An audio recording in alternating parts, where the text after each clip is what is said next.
Jadi jiwa itu pada dasarnya dia kotor. Meskipun dia kotor, kolbu kan ada cahaya. Maka kolbu ini nanti akan membersihkannya. Maka ada jalan pintas untuk menghabiskan ini. Jalan pintas untuk membersihkan kolbu dari penyakit-penyakit kolbu, khususnya hasad, adalah memasukkan nama Allah ke dalam kolbu. Artinya berzikir dengan kolbu sebanyak-banyaknya. Jika dosanya dosa fisik, cukup dengan zikir pagi sore selesai. Tapi jika dosanya di dalam diri, maka dia harus zikirnya zikir yang tersembunyi. Mirip seperti dokter, kalau lukanya di luar, pengobatannya di luar. Kalau lukanya, penyakitnya di dalam, itu harus dioperasi, benar nggak? Nah, operasi terbesarnya itu adalah zikrullah. Likulli syai'in siqalah, begitu dalam asar riwayat Imam Baihaqi. Setiap sesuatu itu ada cara untuk membersihkannya, mengobatinya. Wa siqalatul qalbi zikrullah. Pembersih hati, penetral hati, pengobat hati hanyalah zikrullah. Alhamdulillah rabbil alamin. Wassalatu wassalamu ala sayyidil mursalin wa ala alihi wa ashabihi wa li baitihi wa dzurriyyatihi ajma'in wa ba'd. Baik Bapak Saudara ikhwan akhwatillah, kita masuk pertemuan ketiga Pak. Ya, baru ketiga kita. Ya, hari Selasa ya. Selasa, Rabu ini ketiga. Alhamdulillah. Semoga ini tanda Allah meridai kita semua. Amin rabbal alamin. Kenapa kita ngaji kitab? Karena tidak semua Bapak Ibu ini pernah nyantri, benar nggak? Maka kita bawakan sedikit rasa nyantri itu di masjid. Ya, meskipun nyantrinya cuma Ramadan. Jadi kalau ditanya orang, pernah jadi santri nggak? Pernah. Pesantren Ramadan. Iya, pesantren kilat, lumayan Pak. Karena spirit dari pesantren itu bukan tinggal di pesantren. Spirit jadi santri itu adalah ngaji. Maka ruhul ma'had, spiritnya pesantren itu ada di syekhnya, kiainya. Kiai tanpa murid nggak mungkin, pasti ada muridnya. Kemudian ada kitabnya, lalu ada waktu, dan ada komitmen terhadap waktu itu. Itu yang membedakan kita dengan santri-santri di ma'had, itu aja bedanya. Kitab ini salah satu kitab yang diajarkan untuk santri yang sudah mulai dewasa, remaja. Karena hajat kita kepada ilmu ini sama, mau santri mau apa sama, kan bahasanya sama. Bedanya jika kitab aslinya 4 jilid itu agak sedikit berat jika dibaca bahkan oleh santri pemula. Dan dia nggak butuh-butuh amat, yang butuh itu nanti yang sudah remaja, dewasa, dan orang-orang seumuran kita. Ya. Sebelumnya kita sudah membahas tentang ajaibul qalb, keajaiban kalbu. Kalbu ada macam-macamnya. Lalu kita membahas tentang diagnosa kalbu. Ternyata kalbu itu ada penyakit juga, ya, penyakit kalbu. Dan penyakit yang sudah kita bahas adalah al-kibr. Semoga Allah menjaga diri kita, kalbu kita dari penyakit al-kibr, merasa diri besar, merasa diri pintar, merasa diri alim, merasa diri berpunya, bernasab, dan lainnya. Dan kita sudah bahas sebelumnya bahwa ada 7 penyebab orang bisa sombong. Nah, jika itu terindikasi ada pada diri kita, silakan diperbaharui, ya. Ada 2 dalam persoalan agama, ada 5 dalam persoalan duniawi. Kalau di kitab, ini saya sampaikan saja, kalau di kitab, kibr itu dibahas agak di tengah. Tapi pengalaman saya, kibr itu lebih awal muncul daripada hasad. Lebih awal muncul daripada ghadab. Tapi kalau di sini yang duluan dibahas itu ghadab, kemarahan. Ghadab menurut versi Imam Ghazali itu melahirkan sifat hiqid. Hiqid ini di atasnya dengki. Kalau dengki ini masih di hati. Hiqid ini sudah punya semacam siasat untuk menghancurkan orang yang dia nggak suka. Maka itu masih bagian dari ghadab, emosi yang tinggi atau marah. Nah, maka saya susun ini versi kita Pak, walaupun kitabnya sama. Orang setelah dia punya penyakit kibr, sombong, makanya muncul biasanya emosi yang tinggi. Ketika dia merasa tidak dihargai, dia emosi, ya. Maka lalu muncul hiqid, nanti ingin menyerang orang yang dia murkai itu. Dan semua itu ternyata di dalamnya ada penyakit baru yang tumbuh. Apa penyakit baru yang tumbuh? Yaitu hasad. Apa arti hasad? Iri. Iri masih belum bisa didefinisikan tuh. Harus didefinisikan lagi. Apa itu hasad? Hasad itu kalau versi aslinya dalam kitab Imam Ghazali dikatakan karahiyatun ni'mah wa hubbu zawaliha anil mun'am alaih. Begitu dalam kitab. Tidak suka nikmat Allah itu sampai pada seseorang, wa zawaliha anil mun'am alaih, dan menginginkan nikmat itu hilang darinya, khususnya kepada semua umat manusia, khususnya sama mukmin dan umumnya kepada sesama manusia. Ya. Contohnya, waktu dulu sekolah pernah nggak iri sama teman kita yang juara? Irinya iri apa nih? Pengen dia hancur nilainya, atau kita pengen seperti dia dan dia tetap seperti yang dia ada? Yang mana? Ini ceknya gini Pak, waktu dia salah, kita senang nggak? Kalau kita senang berarti masuk ke hasad. Tapi dia bagus, lalu kita iri, ingin seperti dia tanpa ingin bahwa dia ini jatuh. Nah, ini tipis sekali, namanya ghibthah. Jadi ada iri positif, ada iri negatif. Ada dua. Iri yang negatif, tidak suka nikmat sampai kepada hamba Allah dan ingin nikmat itu hilang. Kalau iri positif, kita iri Pak. Kok orang udah punya rumah, kita belum. Makanya Bapak pada beli rumah. Kok orang punya mobil, kok kita belum. Orang punya motor, kita belum. Yang jomblo, orang udah nikah, saya belum. Gitu. Biasanya jomblo-jomblo tuh ngenes Pak. Ya. Senang sama seseorang, lah keduluan. Masih bermain dalam pikiran, langsung aja khitbah, ya kan? Langsung aja dilamar. Cuma karena para jomblo ini ada penyakit dalam hatinya, galau, tulul amal, panjang angan-angan, ntar makannya gimana, ya itu dipikirkan juga. Cuma kalau sudah ada asbab yang kita pakai, kerjaan, ambil aja. Nah ini juga bisa terjadi. Makanya ada orang melet, nyantet orang-orang yang dia suka, yang tadinya dia suka, terus orang itu nggak menyukai dia. Nah, ini bisa sampai ke sana, ya. Jadi rumusannya sederhana. Saya senang, kalau bahasa sederhananya, saya senang kalau orang itu susah. Saya susah kalau orang itu senang. Nah, itu berarti kita hasad, ya. Tapi kalau saya senang orang itu senang dan saya ingin seperti dia, namanya ghibthah, ya. Yang pertama, kita tidak senang dengan kebahagiaan orang, dengan nikmat yang orang dapatkan, ini haram hukumnya. Dan itu dicela di dalam Al-Quran. Al-Quran menyebutnya min syarri hasidin idza hasad. Jadi aku berlindung dari keburukan orang yang hasad jika dia hasad. Allah menyebut bahwa orang ini adalah makhluk terburuk. Kan a'udzu birabbil falaq min syarri ma khalaq. Aku berlindung kepada Allah pencipta pengatur falak. Falak itu cahaya di subuh hari. Dari seburuk-buruk makhluknya. Seburuk makhluknya itu salah satunya siapa? Orang yang hasad. Bahaya Pak, sangat bahaya. Dan di dalam Al-Quran yang diceritakan orang yang hasad itu bukan orang yang punya duit, hasad kepada orang yang lain punya duit, itu nggak banyak. Yang banyak itu adalah cerita ahli kitab berilmu itu iri dengan Nabi Muhammad SAW yang dapat ilmu. Apa maksudnya? Hasadnya orang berilmu lebih bahaya daripada hasadnya orang yang cinta harta. Nah, ini bahayanya. Maka disebutkan di Al-Quran, di surah Al-Baqarah, di beberapa ayat-ayat itu ya, bahwa ahli kitab itu hasadan min indi anfusihim. Mereka ada hasad di dalam diri mereka. Jadi hasad itu dalam nafs, anfus, jiwa. Kalau dia sudah menguasai, maka dia menodai kolbu, maka kolbu jadi berpenyakit. Jadi di kolbu itu nggak ada hasadnya, yang ada tuh cuma efeknya, kibir, sombong. Di kolbu nggak ada Pak, yang ada itu di nafs, di jiwanya. Efeknya kolbunya jadi hitam. Itu yang disebut penyakit kolbu. Jadi kolbu ini betul-betul merana, tersiksa jika ada dona-dona hitam itu masuk ke dalam lingkaran kolbu itu. Nah, salah satu yang paling menyiksa kolbu adalah jika nafs jiwanya iri kepada orang lain. Nah,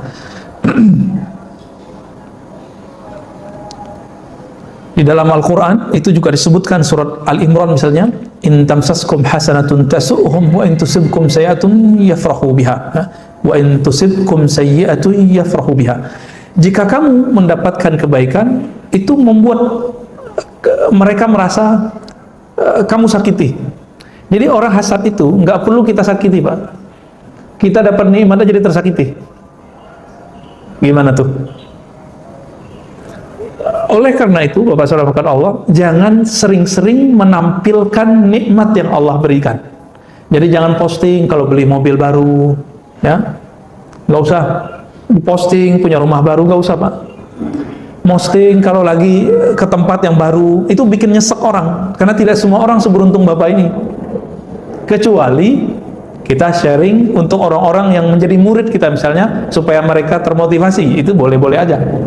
Tapi tidak semua begitu. Makanya Imam Ghazali mengatakan di kitabnya, kullu man'umin mahsud. Setiap orang yang diberi nikmat pasti ada yang hasad kepadanya. Dapat istri baru tuh kan. Makanya ada aja yang jomblo-jomblo, apa yang muwahhidin, yang menikah dengan satu istri itu pasti nyinyir sama ustadz poligami, benar nggak? Sama teman yang poligami itu ramai sekali. Itu bagian dari hasad juga, ya. Bagian dari hasad juga. Akhirnya mereka senang nih, ada ustadz lagi cerai sama istrinya yang pertama, baru senang, diceritain, di posting. Ini tanda kalau kita hasad sama dia. Ya.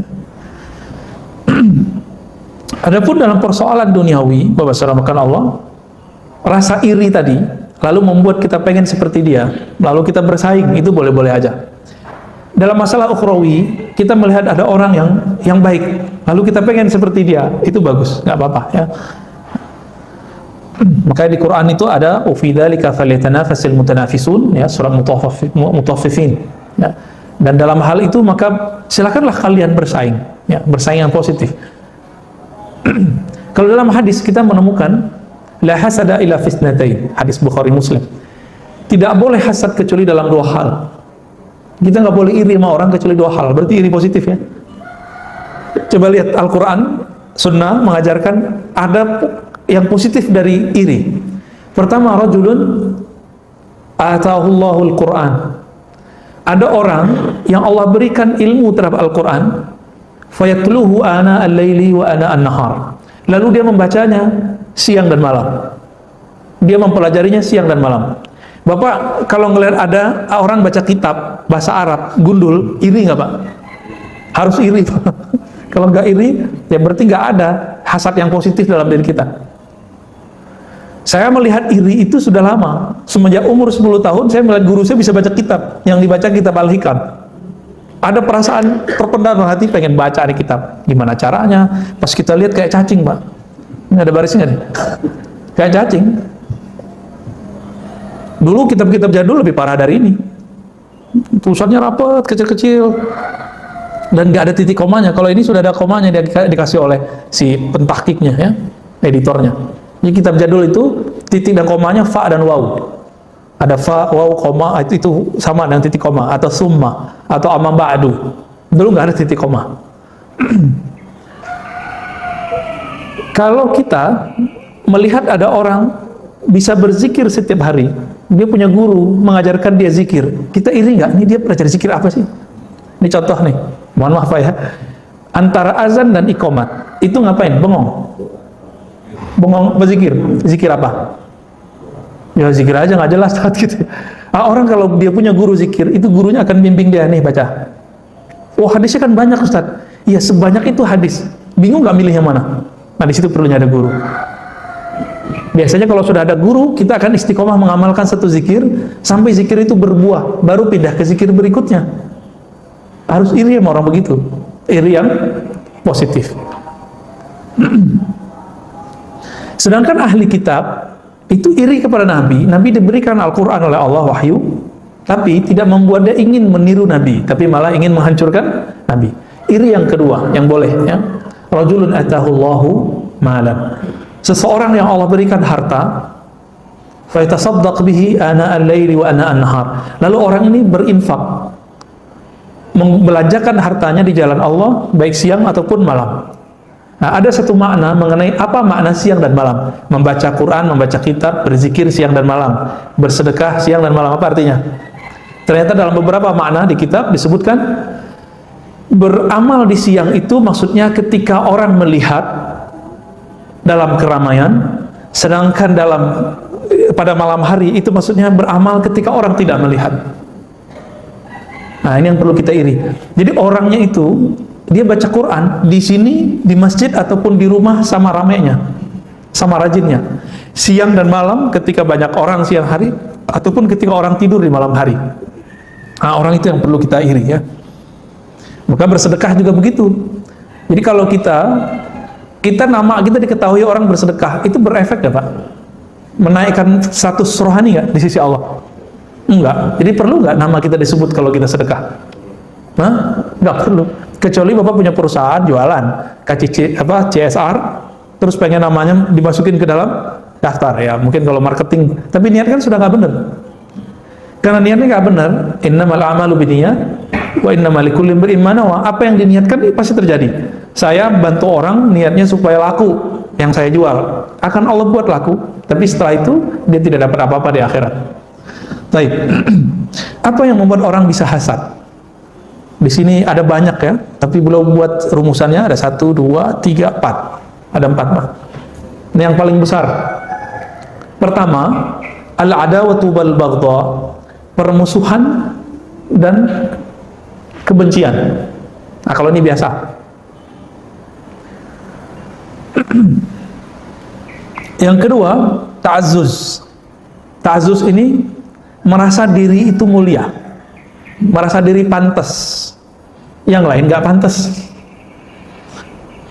Maka ada 2 orang, satu alim, satu juga alim, cuma senior junior. Ketika si junior lebih sukses daripada seniornya, ya si juniornya beli kendaraan sebelum seniornya. Apa kata seniornya? Kok kamu nggak minta izin kepada saya? Loh, apa hubungannya? Itu bisa terjadi Pak. Dia menganggap kalau dia senior, maka si junior harus minta izin kepadanya. Iya, kalau dia pakai jalannya si senior wajar. Misalnya gini, Bapak beli rumah, terus beli mobil. Mobil itu ngelewatin jalan tetangga, cuma satu-satunya itu jalan. Baru kita minta izin. Minta izin kepada si tetangga ini. Mohon izin Pak, saya mau beli kendaraan. Ya, nanti pasti lewat di rumah. Bapak mungkin berisik misalnya. Nah, itu bagus itu, nggak apa-apa. Ini kalau yang tadi apa urusannya? Nah, itu masalah ta'azzuz. Jangankan itu, kadang kita pakai baju bagus aja dianggap nggak zuhud, ya, dianggap belagu. Jadi orang kalau udah hasad, kita senyum kepadanya, dikira kita nyengir. Kita sapa dia nganggap kita bentak. Ya, kita ingetin dia menganggap kita nyinyir. Begitu orang-orang yang hasad ini. Jadi serba salah sama orang hasad ini. Kita diem, dianggap kita ngapain? Sombong. Terus dia maunya kita apa gitu. Ini masalah hasad. Dan mohon maaf, hidup bertetangga itu akan muncul sifat-sifat ini. Jadi harus diantisipasi dengan cara silaturahim. Silaturahim, ngobrol jangan berlebihan. Ngobrol sepantasnya. Kita nanya sama teman, kamu kerjanya apa? Kerjanya disebutkan, oh itu kerjaan orang gaji sekian ya, gitu. Gajinya paling sekian. Itu kata-kata bahaya itu Pak, bisa nyinggung dia. Kita ngomong sama teman, oh kamu ngajar di mana? Oh di sekolah ini. Itu sekolah pelarian ya. Tuh kata-kata begitu nggak perlu keluar Pak. Nah, itu bisa nyinggung mereka. Syukur-syukur orangnya tidak hasad. Kalau dia hasad bahaya. Ya. Jadi apa yang berarti ta'azzuz? Ta'azzuz merasa diri mulia, merasa diri pantas, dan dia merasa orang lain tidak pantas. Masjid ada, kalau kita kan imam alhamdulillah sudah profesional Pak ya. Tapi kalau di kampung-kampung kan enggak. Di kampung-kampung yang jadi imam itu kan masyarakat yang pilih. Tiba-tiba si imam yang biasa nggak datang, maka naiklah tetangga kita. Kita mau apa? Oh dia nggak pantas tuh. Maksudnya kalau dia nggak pantas siapa yang pantas? Dirinya. Nah kan maksudnya begitu. Ya. Jadi ketika kita melihat fenomena begini langsung di-keep, ya, jangan disuburkan itu. Dan yang ketiga, hubbur riyasati wa talabil jah. Mencintai kepemimpinan dan talabul jah, mencari kemuliaan. Sebenarnya orang-orang kaya yang masuk ke dalam dunia partai itu dia nyari apa Pak? Dia duitnya udah banyak. Partai Golkar kan ada tuh orang kayanya masuk nyalon jadi presiden kalau lolos kan? Ya. Ada juga partai-partai yang sering ngasih bantuan ke kaki lima tuh, yang punya MNC. Ya, kurang apa dia? Duit udah banyak. TV, usaha udah banyak. Apa kurangnya dia? Istri cantik, mobil banyak, rumah bagus. Kurangnya apa? Dia nggak kurang apa-apa, Pak. Dia pengen yang ini nih, mencari riasah, mencari kepemimpinan dan kemuliaan. Materi udah punya, nah dia mau cari imateri. Dia kira imateri itu salah satunya ingin berkuasa. Nah, yang paling lucu orang gampang dibisik-bisikin. Maka sekelas raja dangdut aja kenapa? Padahal dia kan ustadz juga tuh. Kata orang nama dia, Bang Haji. Kalau bukan Bang Haji yang maju, siapa lagi yang maju? Negerinya hancur. Wah, iya juga ya. Akhirnya dia buat partai ya, Pak. Syukurnya partainya nggak inilah. Akhirnya dia nggak terjun banyak. Karena kasihan, sudah seumur beliau, ya nikmatilah masa pensiunnya. Jadi pembisik-pembisik ini bahaya, Pak. Hidup jangan karena si pembisik. Hiduplah dengan kata hati. Jangan hidup dengan bahasa si pembisik ini. Capek kita. Nah, orang-orang yang sibuk memikirkan orang lain, Imam Ibn Athaillah menyebutnya al-murid al-jahil, murid yang jahil. Jadi orang yang jahil itu bukan orang nggak sekolah, bukan. Tapi yang jahil itu siapa? Yang mendengarkan kata-kata orang untuk mencari kebahagiaan. Nggak akan pernah bahagia, Pak. Zaman SBY dulu masih ingat nggak, Pak? SBY itu takut dikritik. Maka dia, ini saya ketemu dengan salah satu pejabat di Malaysia, ketemu SBY, ya, atau satu majelis dengan SBY. Itu SBY ngomong apa? Nangis, karena wartawan itu betul-betul berani sama presiden. Cuma karena dulu naikin harga Pertamina, ya, itu langsung dikatakan oleh mahasiswa di kampus dulu SBY kafir. Ya nggak ada urusannya sih sebenarnya kafir menaikin bensin. Tapi dia nangis. Makanya SBY itu banyak diamnya, hati-hati. Versi orang yang berbaik sangka. Kalau versi orang nggak baik sangka disebut apa? Kalau kita nyebut dia nih lamban. Nah ini versi siapa nih? Versi orang yang nggak suka sama dia. Wah SBY lelet gitu. Tapi bagi orang yang suka sama dia, SBY hati-hati. Tapi kan nggak banyak yang bilang dia hati-hati, Pak. Nah giliran ada Yusuf Kala, kemudian sekarang presiden sekarang nggak banyak diamnya, banyak kerjanya, salah juga. Jadi nggak ada di dunia ini orang akan benar terus. Tidak akan ada di dunia ini orang dipuji oleh semua orang. Nggak bakal mungkin, ya. Maka masyayikh kita dulu sering membacakan sebuah kalam-kalam mahfuzat, ya. Ridwan nas, ya, ghayatun la tudrak. Ridho semua orang itu adalah tujuan yang tidak akan pernah engkau capai. Maka pilihlah jalan yang kamu kuat di situ. Jangan mencela-mencela nggak jelas, Pak. Pilih jalan yang di situ pasti ada orang yang suka, di situ pasti ada orang nggak suka. Jalan kita jelas. Maka waktu saya mengajar kitab-kitab ini, kitab Tazkiyatun Nafs, Riyadhutun Nafs, kitab tasawuf kata orang, kitab zikir, kitab Hikam Ibn Athaillah, itu sahabat saya ngomong, banyak itu, bukan satu dua orang. Antum nggak takut nanti dibenci oleh kelompok fulan, kelompok seberang, gitu. Jawaban saya apa, Pak? Kalau saya beramal karena ingin dipuji si fulan, kelompok A, B, C, D, maka saya akan membuat dia senang misalnya, tapi saya akan dibenci lagi oleh kelompok yang lain.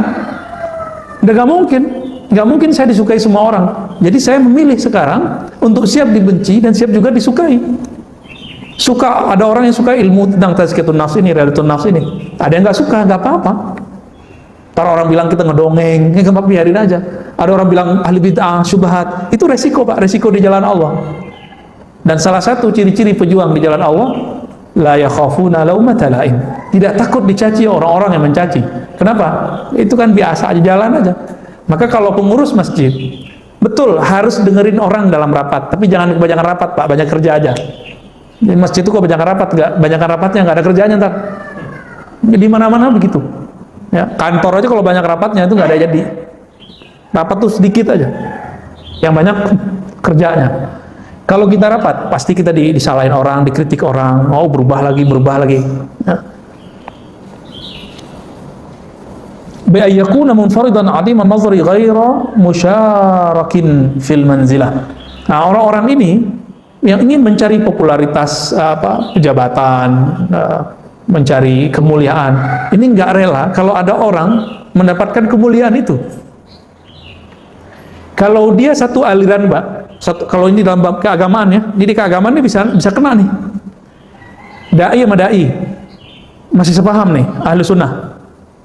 dia akan mengatakan, oh si Anu tuh nggak pantas ngajar ini, dia nggak pakar. Yang pakar maksudnya dia sendiri yang pakar. Tuh. Bisa begitu, Pak. Ini udah sepaham nih, udah sama-sama Ahlus Sunnah. Udah oke lah pemahamannya. Masih bisa iri begitu.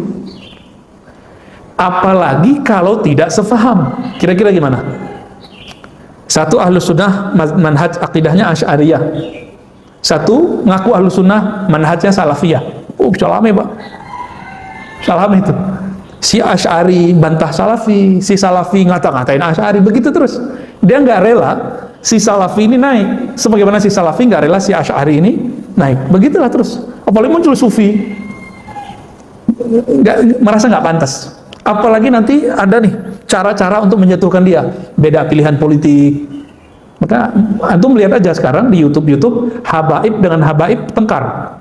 Intinya sebenarnya adalah luka lama beberapa tahun yang kemarin, setahun pada tahun kemarin ya. Karena beda pilihan politik, sekarang cari-cari kesalahan. Oh, ketemu nih kesalahannya. Nah, itu diekspos terus, tengkar. Ya, kita sedih juga sih ngeliat habaib kok tengkar-tengkar. Tapi ini menunjukkan habaib itu yang suci darahnya. Tapi pemikiran dia kan belum tentu suci. Ya, manhajnya, mazhabnya belum tentu suci. Dia sama kayak kita, persis sama, nggak jauh beda. Habaib nggak ngaji ya bodoh.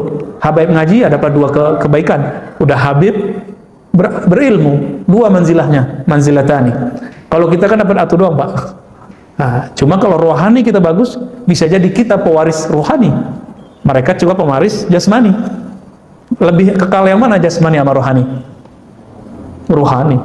Maka Nabi mengatakan pewarisku bukan zuriatku. Nabi mengatakan pewarisku ulama. Al-ulama warasatul anbiya, ya. Jadi kalau beda faham, beda aliran, oh bisa kalimatnya begitu.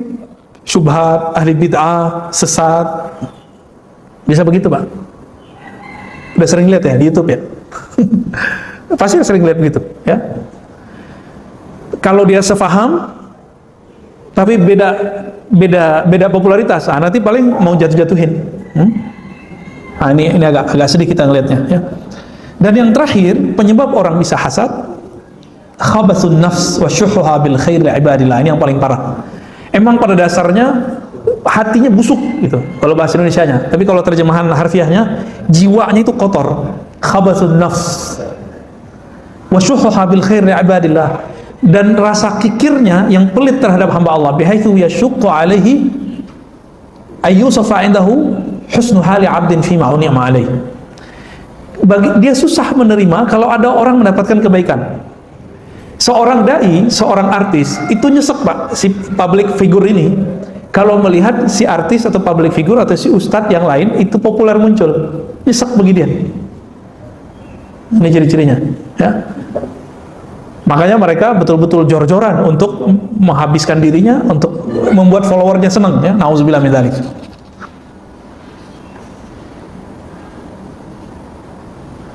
Nah, kalau 4 ini masuk ke dalam diri, udah semi-semi kafir, Pak. 4 yang tadi ya, kebencian. Ya, benci ini kan sebabnya macam-macam ya, beda faham, beda politik, beda strata ekonomi, ya. Ta'azzuz, merasa diri pantas mulia, mencari riasah. Apa arti riasah tadi? Kepemimpinan, wa talabil jah, mencari jah, tuah, ya, kemuliaan. Dan yang terakhir, emang jiwanya kotor. Nah, rata-rata jiwa kita kotor, Pak. Jadi jiwa itu pada dasarnya dia kotor. Meskipun dia kotor, kolbu kan ada cahaya. Maka kolbu ini nanti akan membersihkannya. Maka ada jalan pintas untuk menghabiskan ini. Kalau beliau memberikan di sini beberapa cara, ya. Jalan pintas untuk membersihkan kolbu dari penyakit-penyakit kolbu, khususnya hasad, adalah memasukkan nama Allah ke dalam kolbu. Artinya berzikir dengan kolbu sebanyak-banyaknya. Jika dosanya dosa fisik, cukup dengan zikir pagi sore selesai. Tapi jika dosanya di dalam diri, maka dia harus zikirnya zikir yang tersembunyi. Mirip seperti dokter, kalau lukanya di luar, pengobatannya di luar. Kalau lukanya, penyakitnya di dalam, itu harus dioperasi, benar nggak? Nah, operasi terbesarnya itu adalah zikrullah. Likulli syai'in siqalah, begitu dalam asar riwayat Imam Baihaqi. Setiap sesuatu itu ada cara untuk membersihkannya, mengobatinya. wasiqalatul qalbi dzikrullah. Pembersih hati, penetral hati, pengobat hati hanyalah zikrullah. Itu zikrullah kalau masukkan kalbu. Kalau dimasukkan ke pikiran bagaimana? Apakah kita akan hasad sama orang, sedangkan yang menurunkan nikmat itu siapa? Ini caranya nih kalau masuk ke akal. Allah, benar. Mungkinkah Allah salah menurunkan nikmat sehingga kita perlu iri? Kita nih senang sama seorang lawan jenis, laki ke perempuan, perempuan ke laki-laki. Tahu-tahu dia nikah duluan sama seseorang. Iri nggak? Pasti ada rasa iri, Pak. Masa dia sih wajahnya biasa-biasa aja, kok nikah sama dia yang mukanya luar biasa? Itu perasaan kita. Ya. Pertanyaannya, mungkinkah Allah salah dalam menjodohkan? Tetangga kita dapat rezeki, kita mikir seharusnya saya itu. Teman kita dipromosiin, gajinya naik, kita berpikir seharusnya saya itu. Pertanyaannya diulang lagi, itu yang ngatur siapa? Allah bukan? Allah. Mungkinkah Allah salah ngirim rezeki orang ini? Kalau begitu, orang yang hasad, dia sebenarnya sedang berprasangka ke makhluk yang dapat nikmat atau kepada Khalik? Kepada Khalik. Saya kalau gitu bukan berarti Allah berada di satu tempat, Pak ya. Ini menunjukkan Allah maha tinggi gitu aja, secara mutlak, bukan tinggi arah. Allah maha hebat. Ini karena tubuh kita butuh isyarat. Ya. Jadi orang yang hasad itu, dia sebenarnya berprasangkanya ke siapa? Ke Allah. Itu masalah dia. Maka dosanya orang hasad ini bukanlah karena dia jahat ke makhluk Allah saja, tapi dia salah memahami tentang Allah. Dia menuduh Allah itu salah kirim. Nah, dan saya sudah berulang-ulang mengatakan, Allah itu apakah kalah canggih daripada JNE, Tiki, Pos? Itu kalau kita ngirim barang, namanya kita tulis, jalannya, rumah-rumahnya, kita kirim, nyampe nggak, Pak? Mungkin ketuker nggak? Persentasenya berapa tuh ketuker? Kecil sekali. Ya mungkin 98% itu nyampe semua. Paling 2% rusak atau meledak di tenggelam gitu ya, atau busnya hancur yang bawa. Tapi di luar itu gimana? Banyak nyampainya kan? Itu yang tiap hari pesan-pesan Lazada, tiket.com, ibu-ibu tuh. Ya, mas-mas ini juga kayaknya nih sama kayaknya. Itu gimana? Salah kirim nggak dia? Enggak, paling salah kirim barang. Ya, kita pilih warna merah, dia kirim warna biru. Tapi nyampe barangnya. Kenapa? Alamatnya jelas. Rezeki Allah itu dikirim, Pak, dari langit. Wa mimma razaqnahum yunfikun, dan dari barang nikmat yang kami rezekikan kepada mereka, itu mereka infakkan. Berarti ada kalimat kami rezekikan. Nahnu narzuqukum, kamilah yang memberi rezeki kamu. Itu ayatnya jelas. Kalau terjemahan hari ini, kamilah yang mengirim secara rigid, detail rezeki kamu masing-masing. Maka tidak akan ada yang ketukar jodoh, nggak ada yang ketukar rumah, ketukar duit, ketukar gaji, nggak bakal ada. Kalau sudah paham begini, masih perlu nggak hasad sama teman yang pangkatnya sudah duluan naik, rezekinya sudah duluan naik? Ya, Ustadz masih atu aja, Ustadz ya. Masih atu dia. Ketemunya udah dua, iri, nggak perlu iri. Kalau emang jatah pasti dapat. Kalau nggak di sini ya di surga, kan gitu. Jadi orang-orang yang hasad ini, masalah dia sebenarnya adalah kepada Allah. Kepada makhluk itu adalah turunannya. Karena dia terhalang memandang Allah, tidak memahami Allah, maka dia berprasangka kepada makhluk, pada hakikatnya sedang menyalahkan Allah Subhanahu wa Ta'ala. Nah, demikian ada dua tuh obatnya. Yang pertama di kolbu, banyak-banyak zikir. Maka cari ahli zikir kolbu, nanti diajarin, Pak, cara zikir di kolbu. Jangan cuma zikir di lisan doang. Ya, Sayyidina Hasan Al-Basri mengatakan, saya suka zikir dengan tangan, zikir dengan lisan, dan dengan kolbu saya. Berarti ada zikir kolbu. Nah, itu ditalkinkan dari ahli kolbu. Talkin itu dibimbing. Talkin bukan hanya untuk orang yang sakarat atau udah mati. Orang yang mau mati lebih butuh. Karena kita yang butuh, Pak. Masalah orang iri nggak iri kan masalah di sini. Ya. Dan yang kedua, itu dalam ilmunya. Nah, ilmu mengenai cara menghapus iri tadi. Ternyata iri ini berkaitan langsung dengan Allah Subhanahu wa Ta'ala. Semoga kajian ini bisa membuka sedikit yang terbuka dari kolbu yang mungkin menyimpan hasad. Semoga dengan kajian ini penyakit hasad di kolbu kita Allah sembuhkan. Amin ya rabbal alamin. Gimana, Pak? Ada? Bapak Ibu, jika ada pertanyaan yang ada di masjid. Ya. Assalamualaikum. Ada. kesulitan membedakan antara jiwa atau nafsu dan kolbu. Oke, baik. Cara membedakan jiwa, nafs, ruh, kolbu gitu ya. Betul. Ini sengaja waktu di awal saya tinggalkan pembahasannya, karena Imam Ghazali juga beliau masih muter-muter di situ. Jadi ada yang disebut dengan, pertama dari fisik dulu, jasad. Ini dia.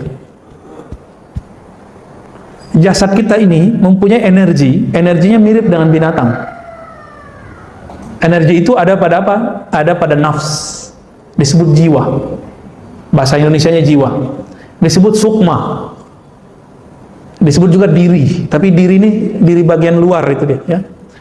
Nah, badan kaitannya dengan jiwa tadi. Ya. Lalu kita punya sisi lain, akal. Nah, ini masih di luar semua nih. Jadi sisi manusia yang di luar itu ada badan dan nafsnya, jiwanya, lalu ada akalnya. Nah, ini bagian terluar manusia. Jadi kita ini bukan satu sisi, Bapak, ya. Dan yang kedua, kita mempunyai sisi lain. Apa sisi lain dari kita? Sisi batin. Tadi zahir. Yang batin itu adalah qalbu, lebih batin lagi namanya ruh. Nah, Imam Ghazali masih muter-muter kadang. Bagi beliau nafs itu disebut ruh juga, kolbu itu ruh juga, padahal bukan begitu.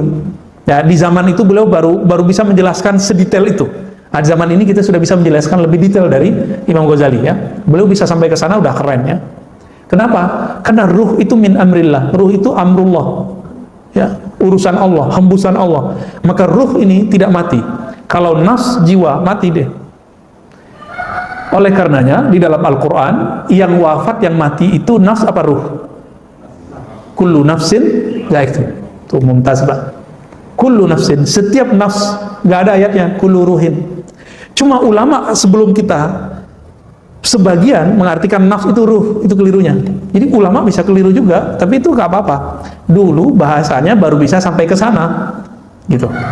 Mereka itu membahasakan nafs itu jiwa, ruh itu inti dari jiwa. Padahal pembahasannya lebih dari itu.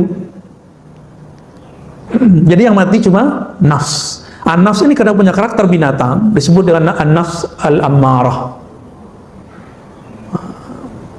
Insya Allah lah di Senin depan, ya, saya bahas tentang tingkatan nafs berdasarkan kitab ini juga. Sampai nanti ada nafs mutmainnah. Nanti di atasnya ada lagi radiyah, mardiyah, kamilah. Di atasnya sebenarnya ada lagi, tapi kitab cuma 7, ya. Insya Allah bisa dibedain. Ya. Kalau kita kan sekarang hari kita mengkaji ilmu kalau maaf silakan maaf. Ya. Dan dalam semua kasus ini kayak kita harus semua ya pasti ada yang sebelum kita mengalami dengan zikir itu. Penyakitnya jika dia di dalam diri, nodanya dihilangkan dengan zikrullah. Tapi paradigmanya harus dihilangkan dengan ilmu. Paradigmanya, orang hasad itu kan karena konsep berpikirnya nggak bener, nggak, cara benerinnya pakai ilmu, maka ada ilmunya.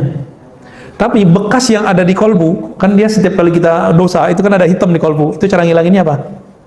Zikrullah. Nah, guru-guru kita dulu ada yang pakai metode ngaji aja, ada yang pakai kolbu aja. Nah, yang pakai kolbu doang tuh orang-orang tarekat sufi itu, dizikir aja.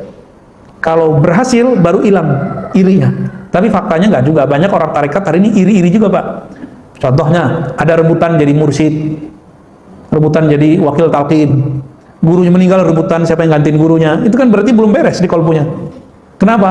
Karena baru di tataran zikir kolbu, belum sampai kepada paradigma. Paradigma itu yang membersihkan cuma ma'rifat ilmu. Nah, ilmu itu nanti yang konsumsi ruh kita yang konsumsi. Kalau udah masuk ke dalam ruh, dia otomatis permanen. Pemahaman yang saya sebutkan ini, kalau yang konsumsi ruh Bapak, itu permanen langsung, Pak. Nanti setiap kali ada orang mau kita hasad, nanti ditolak oleh ruh kita. Tapi kalau baru masuk di kolbu, zikirnya, kalau nggak zikir, hasad lagi. Nah, ini kelemahannya. Jadi, zikir-zikir tarekat sufi, itu masih punya kelemahan, karena dia baru sampai pada tataran kolbu. Berarti ilmu ma'rifat itu ada yang dipegang oleh sufi, tarekat, ada yang dipegang oleh para wali-wali yang tinggi. Nah, mereka adanya di ilmu ma'rifat. Nah, Imam Ghazali yang megang itu salah satunya. Beliau sudah di atas itu semua. Maka beliau pangkat kewaliannya kan sudah sampai kutub namanya. Kutub ini sudah poros di zaman itu, ya. Nah, Imam Ghazali ini kalau ada persoalan kolbu, dia sudah bisa ngobatinnya baik dengan cara ma'rifat atau dengan cara zikrullah. Nah, zikrullah itu dia sebutkan di dalam kitab Kimya Sa'adah. Dalam kitab Ihya Ulumuddin dia sebutkan dua-duanya, zikirnya tapi tidak terlalu detail, yang paling banyak ilmunya. Maka beliau mengasih judul Ihya Ulumuddin, menghidupkan ilmu-ilmu agama. Tapi orang terjebak dengan kulit-kulitnya. Yang dilihat hadisnya kok ada yang dhaif, gagal paham. Padahal maksud Imam Ghazali bukan itu. Maka di luar sana kalau ada orang mencoba mengkritisi kitab Ihya Ulumuddin, itu karena dia gagal baca. Tujuan Imam Ghazali kan bukan untuk menampilkan ini hadis dhaif tidak dhaif. Itu ke ahli hadis. Imam Ghazali ngomong kolbu, maka kalau mau kritisi Imam Ghazali, kritisi konsep kolbunya. Mau dikritisi tentang hadisnya, nggak nyambung ya. Nah, ini di luar ini kita lihat banyak yang gagal paham, gagal fokus. Yang di zaman banyak gagal paham, Pak. Semoga kita dijaga oleh Allah SWT. Cukup ya? Ada yang mau dibacain?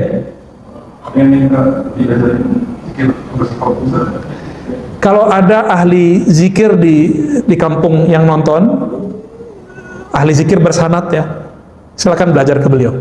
Gitu aja ya. Jadi nggak mesti ke kita. Dan saya tidak mengizinkan ngambil zikir lewat YouTube, lewat Facebook. Bagi saya itu haram. Karena nanti dia nggak bisa bedain pengalaman ruhani dengan halu. Ntar kalau datang ke dokter kan jadi bingung. Kamu mendengarkan suara-suara nggak? Dia bingung tuh suara-suara apa itu. Kalau dia ahli zikir bersanad, dia bisa bedain. Ini namanya mukasyafat, penyingkapan kolbu. Ini namanya halu, ya, halusinasi. Itu beda, Pak.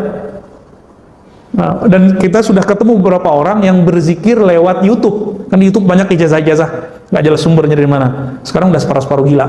Ya, ada teman kita di Makassar kemarin ngabarin, dia ngambil ijazah-ijazah umum yang ada di YouTube. Gila Pak sekarang. Ya, tetangga saya juga tetangga teman kita yang ikut ngaji di Ribat juga cerita begitu.